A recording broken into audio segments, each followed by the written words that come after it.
Hello बच्चों, आज का topic graph of quadratic polynomials for class 10th।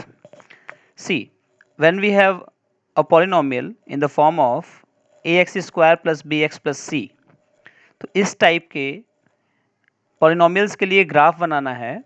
और आप ये याद रखिए कि जब भी आपके पास क्वाड्रेटिक इक्वेशन होगा तो हमेशा आपको एक पैराबोला मिलेगा, लेकिन उस पैराबोला की जो खासियत होगी कि वो ऊपर की तरफ ओपन होगा यानी यू शेप में होगा कि नीचे की तरफ ओपन होगा।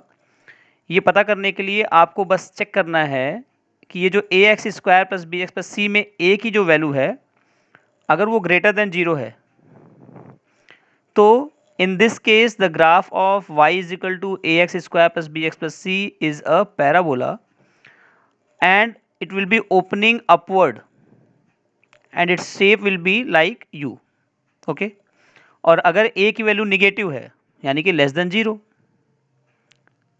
अगर a की वैल्यू निगेटिव है लेस देन 0 है तो उस केस में जो हमारा पैराबोला होगा वो डाउनवर्ड डायरेक्शन में बनेगा, यानी कि शेप होगा कुछ इस तरह का, यानी कि ऐसा। ठीक है, टाइम सेव करने के लिए मैंने already X axis Y axis यानी कि क्वाड्रेंट बनाया हुआ है। ठीक है, as we all know this is X axis, this is Y axis, this is X dash and this is Y dash. Okay, so हमारे पास जो इक्वेशन है इस ग्राफ के लिए वो मैंने ऑलरेडी लिखा हुआ है। Draw the graph of y is equal to X square minus 1। ठीक है, y is equal to X square minus 1। तो हम यहाँ पे x और y के लिए वैल्यूज़ पुट करेंगे पहले। ठीक है, x की वैल्यू लेते हैं -2, फिर -1, 0, 1, 2 इस तरह से लेते हैं। ओके, अगर हम x की वैल्यू -2 रखते हैं तो ज़रा ध्यान से देखिए, x की अगर -2 लेते हैं तो -2 का स्क्वायर करेंगे तो +4 +4 -1 हो जाएगा 3। अगर -1 रखते हैं तो 1 -1 ये हो जाएगा 0, 0 रखते हैं तो ये आएगा हमारा -1।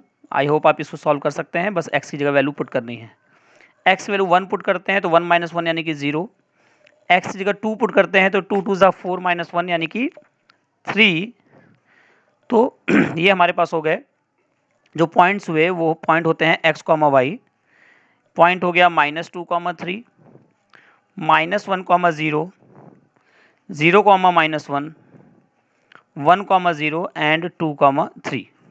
ओके, तो ये पॉइंट्स हम इस ग्राफ में जो हमने ऑलरेडी बनाया हुआ है इसमें रिप्रेजेंट करेंगे। जरा ध्यान से देखिए, हमारा पहला पॉइंट है -2, 3।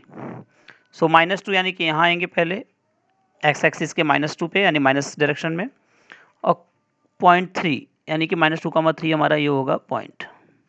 ओके, दूसरा पॉइंट है -1, 0। -1, 0 मीन्स बस इसी पॉइंट पर रह जाएंगे, कहीं हमें जाना नहीं है। फिर है हमारे पास 0, -1। 0 मीन्स एक्स पे कहीं नहीं जाना, -1 मतलब ये हमारा पॉइंट है। ठीक है, फिर है हमारे पास 1, 0, तो 1, 0 means this is the point. And then we have 2, 3। 2, 3 means this is the point 2, 3। Some more points we can take, लेकिन फिलहाल इतने से हमारा काम चल जाएगा। और हम देख सकते हैं कि ये कुछ इस तरह का, अगर हम इसको मैच करते हैं, ठीक है, तो आप देख सकते हैं कि ये हमारा हो गया वर्टेक्स, और ये इस तरह से, जैसे कि मैंने आपसे पहले बताया था कि ये जो यू बनेगा यानी पैराबोला बनेगा, ये कुछ ऊपर की तरफ ओपनिंग यानी यू शेप का बनेगा। ठीक है, आपको एक बात ध्यान रखना है, जब भी आप ग्राफ बनाएं तो ग्राफ में ये सारे पॉइंट्स के नेम्स आपको ज़रूर लिखने चाहिए। This point was 2, 3, sorry -2, 3। This point is -1, 0। This point is 1, 0। Then we have this point, this is 2, 3। आप और भी पॉइंट्स ले सकते हैं। ठीक है, सो ये हमारा ग्राफ हो गया। इक्वेशन क्या था भाई, y is equal to X square -1। Okay, so ये हमारा ग्राफ है y is equal to X square -1 के लिए। इस तरह से हम ग्राफ बनाएंगे। और इसके जीरोज़ क्या क्या होंगे, देखिए भाई, मैंने आपको बताया था पॉलिनोमियल में जीरोज़ निकालने के लिए जब भी आप ग्राफ बनाएंगे तो एक्स एक्सिस को हमारा फिगर यानी कि ग्राफ जितने पॉइंट्स पे कट करेगा उतने ही जीरोज़ होंगे। तो आप देख सकते हैं कि ये एक्स एक्सिस को 2 पॉइंट्स पे कट कर रहा है, इसलिए नंबर ऑफ जीरोज़ कितने हो जाएंगे भाई, नंबर ऑफ जीरोज़ हो जाएंगे 2। ठीक है, चलिए नाउ एक और क्वेश्चन लेते हैं। ऑलरेडी मैंने ग्राफ भी बनाया हुआ है और क्वेश्चन भी लिखा हुआ है टाइम सेव करने के लिए। So the question is draw the graph of y equal to X square minus 3x minus 4। देखिए y is equal to X square minus 3x minus 4। अब इसमें भी आप देख सकते हैं कि जो a की वैल्यू है वो ग्रेटर देन, अगर हम इसको A X square plus B X plus C से कंपेयर करते हैं तो जो a की वैल्यू है वो आएगी 1 और 1 इज ग्रेटर देन 0, यानी कि हमारा जो है यू शेप में बनेगा। अगर 1 की वैल्यू निगेटिव होती तो हमारा इस तरह का बनता। इसको आप याद रखिए, ठीक है। Now y is equal to X square minus 3x minus 4 हमारा इक्वेशन है। x और y की वैल्यू हम लोग रखेंगे, ठीक है, छोटे वैल्यूज ही लेंगे तो -2 -1 0 1 2 ही लेते हैं। आपकी इच्छा तो आप -3 फिर +3 भी ले सकते हैं, ठीक है, ग्राफ में जो हमारा नियरेस्ट वैल्यू जो हम आराम से रिप्रेजेंट कर सकें। x की वैल्यू -2 रखते हैं तो क्या आएगी, जरा देखिए ध्यान से। y is equal to X square minus 3x minus 4 में हम x की जगह रखते हैं -2, तो ये हो जाएगा 4, ये हो जाएगा 6 -4, 4 4 कैंसिल यानी 6 आ जाएगा, तो ये y की वैल्यू 6 आ जाएगी। फिर से अगर हम x जगह रखते हैं -1 तो ये हो जाएगा 1, ये हो जाएगा +3, हो जाएगा -4, यानी आंसर आएगा फाइनली 0।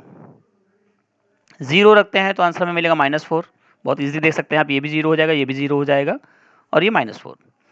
1 रखते हैं तो क्या आएगा भाई, if we put 1 then x square means 1 -3 -4, so -7 + 1 that means -6 we will get.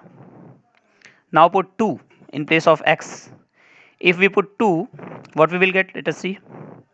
Y is equal to 2 2s are 4 -6 -4, 4 4 cancel and we will get -6, so यहाँ पे लिख देंगे -6। तो हमारे जो पॉइंट्स मिले, पॉइंट होता है x, y, पहले x लिखते हैं फिर y लिखते हैं, पहले एब्सिसा फिर ऑर्डिनेट।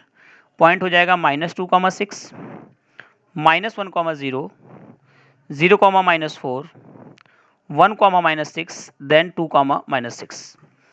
तो इसे ग्राफ पे रिप्रेजेंट कर लेते हैं। पॉइंट है हमारा, जो पहला पॉइंट है वो है -2, 6, तो -2 पे आ गए यहाँ और 6 पे आना पड़ेगा हमें ऊपर। ये पॉइंट है हमारा -2, 6। फिर उसके बाद पॉइंट है हमारे पास -1, 0। -1, 0 मीन्स हमारा इसी लाइन पे रह जाएगा, -1, 0।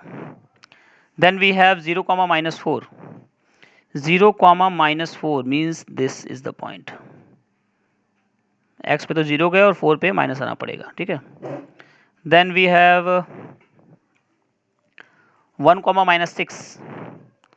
1, -6, 1 तो यहाँ होगा और -6 कहाँ होगा, नीचे होगा। ये हो गया हमारा 1, -6, -1 नहीं है, ये 1 है, ठीक है।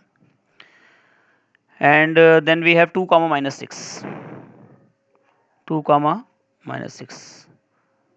इसका मतलब है कि मैंने कहीं, मुझे लगता है कि गलत कर दिया है या कुछ और पॉइंट्स लेने पड़ेंगे। 2, -6, ये पॉइंट है हमारा 2, -6। सो इसका अगर हम ग्राफ बनाते हैं तो कुछ और पॉइंट लेना पड़ेगा। चलिए अगर हम इसमें रखते हैं 3, अगर हम 3 रखते हैं तो क्या मिलेगा, जरा देखिए। तो 3 3 जा 9 माइनस 3 2 जा 3 3 जा 9 -4, यानी कि हमें मिल जाएगा -4।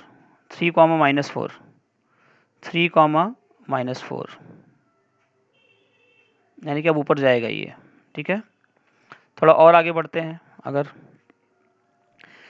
हम रखते हैं यहाँ पे x की वैल्यू, अगर 4 रखते हैं देन व्हाट, 4 रखते हैं तो जरा देखिए, 4 4 जा 16, 3 4 जा 12 -4, तो ये आएगा 0, ठीक है।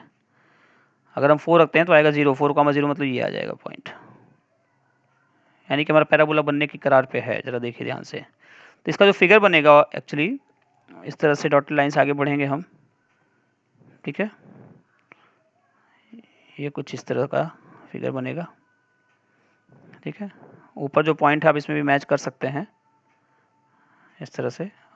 अगर कुछ और पॉइंट रखें तो शायद हमें ये पैराबोला पूरा हो जाएगा। 4 के बाद हम लोग रखते हैं 5, ठीक है। अगर 5 रखते हैं तो क्या मिलेगा ज़रा देखिए, 5 5 ज़ा 25 माइनस 3 5 ज़ा 15 माइनस 4, तो 25 माइनस 19 यानी कि मिल जाएगा 6। यस, अगर हम 5 रखते हैं तो हमें मिल जाएगा 6, 5 रखने पे हमें वैल्यू मिलेगी 6, ये 5,6। ठीक है, तो इस तरह से हम इसको, ये देखिए फाइनली ये ग्राफ हमारा जो है अपर डायरेक्शन में यू शेप यानी पैराबोला बन रहा है। एंड नंबर ऑफ जीरोस कितने होंगे, 2 होंगे। ठीक है, देखिए इस फिगर में जो नंबर ऑफ जीरोस होंगे दे विल बी 2 जीरोस। अब ये जीरोस वाकई में सही हैं कि गलत हैं, जरा चेक कर लेते हैं। अगर हम देखिए इसमें जो x की वैल्यू है वो -1 है, ठीक है, और यहाँ पे जो x की वैल्यू है 4 है, 4। ठीक है, अब देखिए x की वैल्यू जब हमने -1 रखी है तो हमें वैल्यू क्या मिला है, y की वैल्यू 0 मिली है, ऑब्वियसली जीरोस है। और जब x वैल्यू 4 रखा है तो हमें y की वैल्यू 0 मिली, यानी ये भी जीरोस है। ठीक है, जीरोस तभी होता है जब हमें क्या मिलता है, फंक्शन सॉरी पॉलिनोमियल की वैल्यू 0 मिल जाती है। तो 4 और -1 रखने पे जीरोस मिला है और 2 पॉइंट पे ये कट भी कर रहा है। तो ये था हमारा कि क्वाड्रेटिक इक्वेशन का ग्राफ कैसे बनाएंगे, थोड़ा सा बस बेसिक इन्फॉर्मेशन। आई होप आपको इससे थोड़ा आइडिया हो जाएगा। जहाँ पे भी एक वैल्यू नेगेटिव आप रखेंगे तो वो कुछ इस तरह का बनेगा। ओके, तो कुछ क्वेश्चंस आप प्रैक्टिस कीजिएगा खुद से। It was just a small information about how to draw the graph of quadratic equation. Okay, thank you so much.